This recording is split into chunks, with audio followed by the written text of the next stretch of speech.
Welcome to the Return of the Silent Man, a chilling tale of mystery and the supernatural. As a young psychiatric nurse, Rachel found herself working with a most peculiar patient, a man who claimed to have been dead for 10 years. Marcus Gray was a 7-foot-tall elective mute who defied explanation and left all who encountered him with more questions than answers. Despite attempts to communicate and medicate him, Marcus remained unresponsive and refused to break his silence.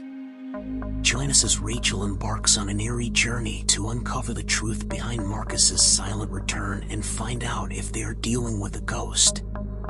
Get ready for a spine-tingling adventure filled with twists and turns as we explore the return of the Silent Man. As a young psychiatric nurse, Rachel found herself working at a residential mental health facility where she encountered a most peculiar patient. His name was Marcus Gray, and he was an elective mute, meaning that he had the ability to speak but chose not to. Despite his silent demeanor, Marcus was a towering figure, standing at an imposing 7 feet tall. He had lived a relatively normal life in the Deep South, joining the military at the age of 19. But one night, he vanished without a trace. Declared AWOL and eventually missing and dead, Marcus was thought to be gone forever. 10 years later, a 7-foot-tall man walked into a VA hospital emergency room, announcing to the receptionist that his name was Marcus Gray and that he had been dead for 10 years. These were the only words he ever spoke. Covered in dust and wearing the same clothes he disappeared in, Marcus was identified through his fingerprints.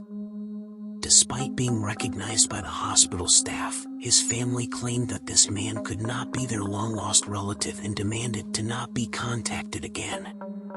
As a patient at the facility, Marcus was a mystery to all who encountered him. He was constantly pacing and appeared to be talking or muttering, but no sound ever escaped his lips. He had a habit of throwing his head back in a mocking laughter, but no noise could be heard. Despite attempts to communicate and medicate him, Marcus remained unresponsive and refused to break his silence. Rachel, along with the rest of the staff, was left to wonder what had happened to this once normal man and if they were dealing with a ghost. The Return of the Silent Man follows the eerie and mysterious journey of Marcus Gray as Rachel tries to unravel the truth behind his silent return.